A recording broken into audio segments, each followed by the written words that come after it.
Bonjour chère auditrice, bonjour chers auditeurs et bienvenue sur cette chaîne de podcast Zen Attitude chez Zenome.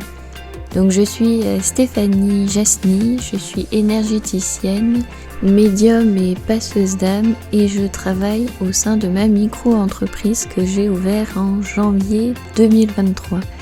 Donc vous pouvez me retrouver sur les réseaux sociaux sous le nom de Stéphanie Zenome, mais également sur mon site www.zenome.fr. Vous y trouverez les nouveaux accompagnements que j'ai mis en place pour la rentrée de janvier 2024 et je vous invite à vous inscrire à ma newsletter pour vous tenir informé sur les prochaines initiations qui sont possibles et les prochains stages de passeur d'âme. Tout ça, je le partage dans ma newsletter, donc n'hésitez pas, c'est gratuit. Je vous laisse maintenant profiter de cet épisode.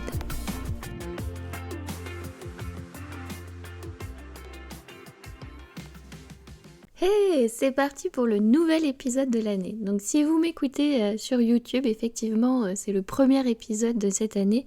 Si vous m'écoutez sur Spotify ou sur une autre plateforme d'écoute de podcast, cet épisode sera fin janvier. En fait, à savoir que j'avais sorti cette chaîne Zen Attitude chez Zenome en premier sur YouTube, parce que là, je pouvais faire plusieurs chaînes de podcast, ce qui n'était pas possible sur Spotify. Et ensuite, quand j'ai pu faire plusieurs chaînes sur Spotify, je l'ai mise dessus, mais du coup, les épisodes étaient en décalé. Donc à savoir que tout va se synchroniser là au mois de février. Donc au mois de février, les épisodes qui sortiront sur Spotify seront en même temps que ceux sortis sur YouTube. Tout sera ensemble. Donc voilà, vous avez le petit bonjour aussi de Switch qui miaule et qui vous souhaite également une bonne année. Et à mon tour, je vous souhaite une très bonne année 2025. Parce que voilà, nous sommes en janvier, que vous écoutiez sur une chaîne ou une autre, ça reste janvier, je suis encore dans les temps pour vous souhaiter une très belle année 2025. Alors à la base, je voulais vous parler d'un sujet, mais je n'ai pas noté le sujet que je voulais développer aujourd'hui avec vous, et du coup j'ai perdu le fil de ma pensée, donc je suis partie sur un autre sujet. Voilà, j'aurais dû noter mon idée. Donc je voulais vous parler des injonctions extérieures, ce qui va un petit peu avec cet esprit de nouvelle année, de renouveau, et aussi de ce qu'on appelle aussi les bonnes résolutions, etc. Vous voyez, dans notre société, on est vraiment basé sur les injonctions extérieures. Mange 5 fruits et légumes par jour, consomme ci, bois ça, etc. Et c'est vrai que là, comme du coup j'ai un travail salarial en plus de ma société, je m'aperçois que dans le commerce, il y a énormément de consommation, mais par rapport à la publicité. C'est vraiment la publicité qui conditionne les gens à acheter et la façon dont on range les produits dans les rayons pousse à la consommation. Si je range d'une certaine manière les produits, les gens ne vont pas acheter. Si je range d'une autre façon, les gens achètent. Enfin, j'ai trouvé ça complètement dingue. C'est vraiment le packaging, la publicité qui attire les personnes plus que le besoin en fait nécessaire, et je trouve ça assez fou. Donc on est vraiment conditionné tout le temps par le monde extérieur. Et ce que j'aimerais que nous fassions pour 2025, c'est qu'on tourne plutôt notre regard vers l'intérieur et qu'on change un petit peu les choses, de suivre les dictates de la mode, de la société et de tout ce qu'on vous a dit et de tout ce qu'on vous a imprimé. J'aimerais que vous arriviez à vous connecter à vous-même, à vos valeurs, à ce qu'il y a à l'intérieur de vous et que vous réalisiez que tout est déjà en vous. Vous n'avez pas besoin de l'extérieur en fait pour valider ou invalider vos choix. Ça rejoint un peu cette nouvelle mode d'influenceurs où les gens que vous ne connaissez pas, lambda, du jour au lendemain font une vidéo et disent « achète ça, fais comme ci, fais comme ça » et vous suivez. J'ai du mal à comprendre en fait le principe. Donc je pense que je ne ferai pas une énorme percée sur internet et que je ne serai pas une grande influenceuse, bien que j'aimerais que vous inspiriez en fait de mes concepts, mes idées que j'essaye de développer avec vous, pour pouvoir prendre votre envol et votre liberté. D'ailleurs, voilà, j'ai peut-être retrouvé le sujet que je voulais vous parler. C'est parce que donc dans mon emploi salarial, on m'a posé la question si du coup je devais recruter des gens, parce que comme je pratique le chamanisme et l'énergétique, si c'était une forme de secte où je devais recruter les gens et les attirer en fait pour faire comme moi. Donc forcément j'ai répondu non parce que je ne conseille pas à quiconque écoute cette chaîne à vous lancer dans ce que je fais. Surtout le chamanisme, ça demande vraiment un parcours personnel. C'est vraiment un travail intérieur vraiment propre à chacun. Et donc là, comme je m'oriente chamanisme et druidisme, j'essaye de me recoller en fait avec mes racines païennes. Ça fait longtemps que je cherche à renouer avec ces racines qui viennent de la Pologne. Donc ces anciennes croyances avant que le christianisme ne colonise tout, parce que c'est vrai que si on regarde maintenant la Pologne, en fait, c'est très catholique. Et effectivement, on était très conditionnés à avoir uniquement cette croyance-là. C'est très très fort en Pologne. Et du coup, je me posais la question, qu'est-ce qu'il y avait avant? Quelles étaient en fait les origines des croyances avant qu'on essaye d'uniformiser le monde? Parce que c'est ce qui a été fait, c'est un peu l'uniformisation. Et je pense que vous l'avez bien compris, que je ne suis pas pour l'uniformisation du monde, je suis pour la liberté de choix de chacun et la diversité. Donc forcément, j'ai un petit peu de mal avec ce principe. Et c'est vrai que allant vers ces racines-là, si ça vous attire, évidemment, on peut en discuter, on peut en parler, mais je ne vais pas en fait vous dire faites-le parce que ça va vous ouvrir à faire un soin énergétique. Vous lancer dans l'énergétique, c'est complètement différent parce que en fait, ça aussi, c'est pour vous. C'est pour vous si vous allez pratiquer pour vous, pour votre cheminement, pour vous-même. Mais c'est vrai que si vous n'allez rien en faire, si vous n'avez pas l'intention de modifier quelque chose dans vos vies, d'apporter un plus, si vous êtes bien là où vous êtes dans la société métro-boulot-dodo, c'est vrai que vous n'y trouverez absolument aucun intérêt. Donc forcément, je vais pas vous dire, bah si, faites-le, ça va changer ta vie, ça va t'ouvrir des portes incroyables. Si vous n'êtes pas attiré, vous n'êtes pas attiré. Donc effectivement, je ne suis pas un gourou et donc je ne suis pas un influenceur parce que c'est un peu le même principe. C'est suis-moi et fais ce que je dis et fais ce que je fais. Donc non, prenez les messages comme ça résonne pour vous, comme ça rentre en résonance avec vous, avec votre raison et comment ça s'accorde avec vos valeurs. Et je suis juste un checkpoint sur votre chemin qui vous indique où sont vos valeurs, où est votre chemin et c'est tout. Ça s'arrête là. Prenez le message. Ne prenez pas la personne, parce que les personnes sont, comme je vous l'avais dit, sont parfaitement imparfaites. On en a tous fait des conneries quand on était jeune, même un peu moins jeune. Et peut-être que ça continue encore. Et donc voilà, on n'est pas un exemple, on n'est pas un modèle. Sinon, on serait des maîtres ascensionnés. Donc du coup la personne était surprise parce que je lui disais non, s'il y a bien un conseil que je te donne, c'est ne te lance pas dans le chamanisme parce que c'est une voie vraiment personnelle, c'est un engagement et comme ça demande pas mal de restrictions, de rigueur avec soi-même et ça change complètement la vie, ça change complètement la donne. Il faut vraiment que ce soit un choix perso, je peux pas te dire de le faire et même au contraire je te conseille de ne pas le faire parce que si tu te poses la question, si tu n'es pas attiré et si tu penses que c'est un mouvement sectaire, c'est que ça ne te correspond pas. Donc moi je te dis même carrément, ne le fais pas. Ne te lance pas là-dedans, n'essaye pas de découvrir, n'essaye pas de chercher. Si vraiment ça ne t'appelle pas, si ça ne t'appelle pas, ne le fais pas. Donc voilà, donc la personne était surprise parce que elle voyait ça comme un mouvement sectaire où j'allais être là pour endoctriner tout le monde. Alors là, pas du tout, alors vraiment pas du tout. Chacun est libre de ses choix. Évidemment, si vous avez besoin d'aide, de soutien, je suis là, vous le savez. Mais voilà, ça s'arrêtera là. Mon rôle, je ne suis pas un guide. Je ne sais pas comment définir mieux que ça. J'accompagne un temps sur votre chemin. Je suis là pour vous protéger, être dans ce cocon pendant votre cheminement, parce que ça peut être challengeant et ça chamboule. Mais je ne suis pas la personne qui va vous dire quoi faire, comment faire et pourquoi. Souvent, d'ailleurs, quand on me pose une question et qu'on me dit « Ah mais non, mais moi je croyais ça », souvent je réponds « Bah oui, si tu crois ça, c'est que c'est vrai ». Et donc ça perturbe les personnes en face parce qu'ils n'ont pas mon point de vue. Ils n'ont pas la réponse en fait qu'ils attendent pour que je les fasse changer d'avis. Ben non, parce que chacun est libre de penser comme il veut. C'est là où je veux vous emmener en fait, vers cette liberté qui vous est propre plus que vers toutes ces injonctions de la société qui nous dit quoi faire, comment faire et pourquoi le faire et à quelle heure se lever le matin, à quelle heure faire ceci, à quelle... Non, ça n'a pas de sens. Plus ça va, plus j'avance et plus je me dis cette société n'a pas de sens. Donc c'est vrai que dans les mouvements anarchiques par exemple, on a l'impression qu'ils veulent le chaos. Alors qu'au contraire, moi, je trouve que c'est là où c'est structuré.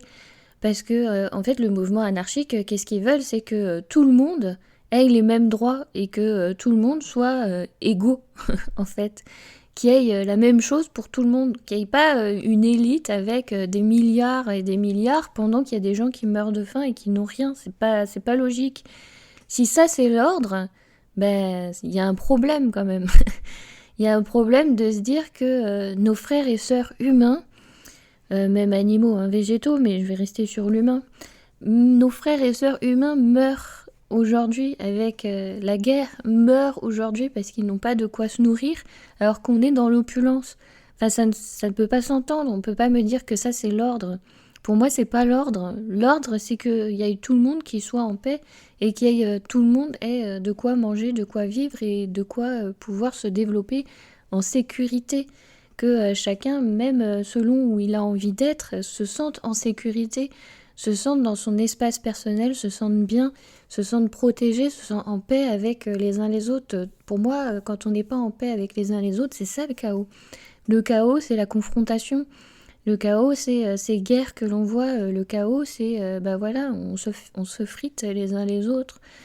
Donc effectivement, je comprends plus le mouvement anarchique qui en fait cherche la paix et la même chose pour tout le monde plutôt que en ce moment où notre société, pour moi, c'est pas l'ordre, c'est le chaos.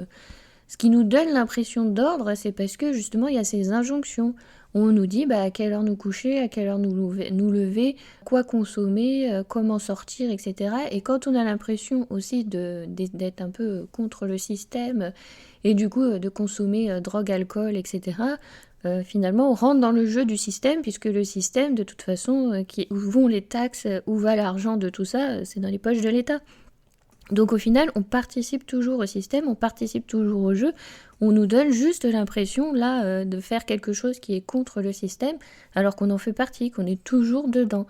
Le système, pour l'instant, il contrôle tout.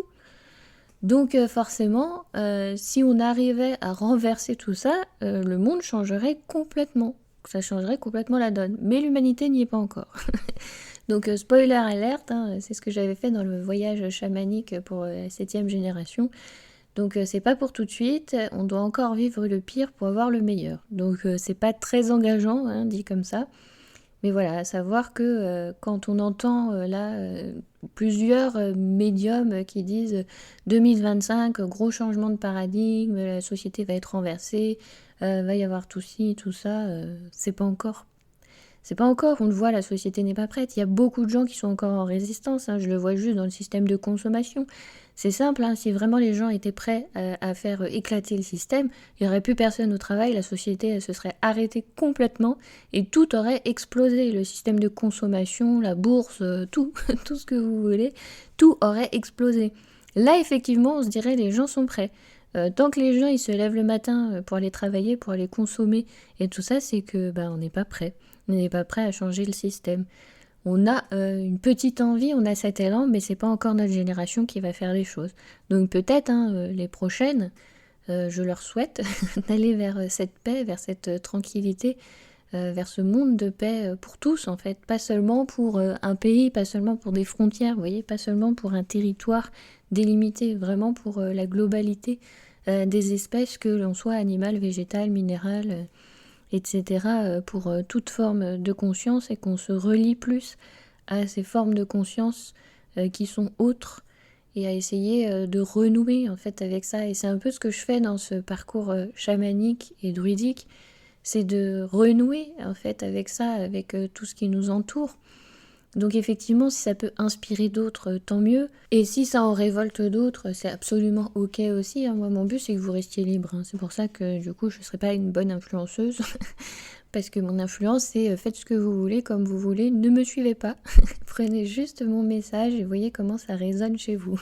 Donc effectivement, je ne parle pas pour les gens influençables. Au contraire, Même si vous avez des idées complètement opposées, moi ça me va absolument. Donc finalement le sujet des injonctions, ça va aussi avec cette idée où on m'a posé la question si du coup ceux qui m'enseignaient c'était des gourous et si je devais les suivre et les vénérer, absolument pas. Ils ne me soutirent pas d'argent, je ne dois pas leur donner un pourcentage de ma paye, je ne vis pas avec eux, c'est vraiment des enseignants. C'est des enseignants qui m'ont transmis un enseignement et quand ils m'ont transmis cet enseignement, après c'est à moi de voir ce que j'en fais ou ce que j'en fais pas et c'est à moi de voir si j'ai envie de changer, de suivre cette direction ou pas, mais voilà, je reste autant libre. J'ai juste reçu un savoir, j'ai juste reçu des enseignements, des apprentissages et donc après à moi de voir si je veux les intégrer, les incorporer à ma vie, les vivre et après les transmettre, vous voyez. C'est plus dans ce sens-là. Et en fait, c'est ce que je faisais déjà en tant que professeur des écoles. Ce que je faisais dans ma classe, c'est que j'essayais que chacun puisse s'épanouir avec ses valeurs, avec ce qu'il apporte à la société, plus que d'essayer de l'endoctriner et de les former dans un moule pour qu'ils ressortent tous pareils. Mon but, c'était pas qu'ils ressortent tous pareils. Donc c'est vrai que avoir une classe très hétérogène, pour moi, c'est normal. Avoir une classe homogène, homogénéisée, uniforme, c'est pas normal. Pour moi, je me dis, il y a quelque chose qui va pas si tout le monde ressort pareil. Et ce qui m'a fait penser à cet épisode sur les injonctions, c'est parce que, voilà, pour ceux qui ne me connaissent pas, en fait, j'ai perdu 25 kilos. Et une personne au travail m'a dit qu'il fallait que je fasse un régime pour maigrir. Et du coup, forcément, ça m'a fait vachement rire parce que comme j'ai perdu 25 kilos et que la personne ne me connaît pas, si elle me trouve trop grosse, en fait, son point de vue, c'est un peu son problème. Et moi, je m'en fous, concrètement. Et du coup, je me dis, donc en fait, les gens qui me connaissent, ils me disent « Oh là là, t'as vachement perdu », ils sont plutôt inquiets, ils se demandent si je suis en bonne santé. Et ceux qui me connaissent pas, ils me disent « Oh là là, faut que tu perdes des kilos ». Et donc, si j'écoute, en fait, la société extérieure, je suis trop maigre, trop grosse, je suis jamais comme il faut, en fait. Et vous remarquerez que ça sera toujours comme ça, en fait. Venant de l'extérieur, vous n'êtes jamais assez, vous êtes toujours trop, il n'y a jamais rien qui va. Et c'est pour ça que je vous invite en fait à sortir de ces injonctions où on vous dit quoi faire, comment faire et pourquoi le faire. Donc c'est hyper difficile parce que ça veut dire qu'il faut se détacher en fait de l'avis et du regard des autres. Et quand les autres vous lancent des checkpoints comme ça, ça vous indique juste où vous en êtes. Si effectivement vous êtes heurté par le propos de l'autre qui vous dit vous êtes trop grand, vous êtes trop ceci, vous êtes trop sensible, vous êtes trop émotif, tout ça. Si effectivement ça vous touche, c'est que y a une blessure derrière que vous allez devoir regarder. Mais si au final vous êtes là en vous disant oui, mais en fait heureusement que je suis sensible, heureusement que je suis émotive, que je suis sensible au monde, à ce qui se passe autour de moi, que j'ai cette connexion en fait au subtil. Heureusement que j'ai cette sensibilité-là, et du coup vous vous rendez compte qu'en fait c'est plutôt un compliment qu'il est en train de vous faire. Il est en train de vous dire je n'ai pas cette faculté-là à me connecter à tout et à me connecter à moi et à mes sentiments, à mes sensations. Donc du coup, c'est plutôt triste pour l'autre parce qu'il n'est pas capable de le faire. Et dans toutes ces paroles en fait que les gens ils peuvent avoir envers vous qui sont blessantes, voyez en fait la souffrance de l'autre. On ne lui a pas appris à s'accepter comme il est parce que pour lui, il faut être mince, il faut correspondre à un critère de société et tout ça. Et si on n'y correspond pas, ça va pas. Donc il est obligé de dire ça va pas. Il faut correspondre à ces critères-là. Mais du coup, c'est sa souffrance qu'il exprime. C'est pas forcément la vôtre, elle vous appartient pas. Donc vous pouvez juste l'écouter et l'accompagner et compatir en fait à sa souffrance. Mais elle ne vous appartient pas. Donc en ce moment, je fais des petits shorts et des réels sur ça, sur les injonctions en fait et les effets miroirs des autres. Parfois l'autre vient, mais en fait exprime juste sa souffrance personnelle. Et donc, ça peut vous toucher. Donc là, effectivement, il faudra regarder pourquoi ça vous touche. Ou ça peut ne pas vous toucher du tout et du coup, vous laissez à l'autre sa part de responsabilité.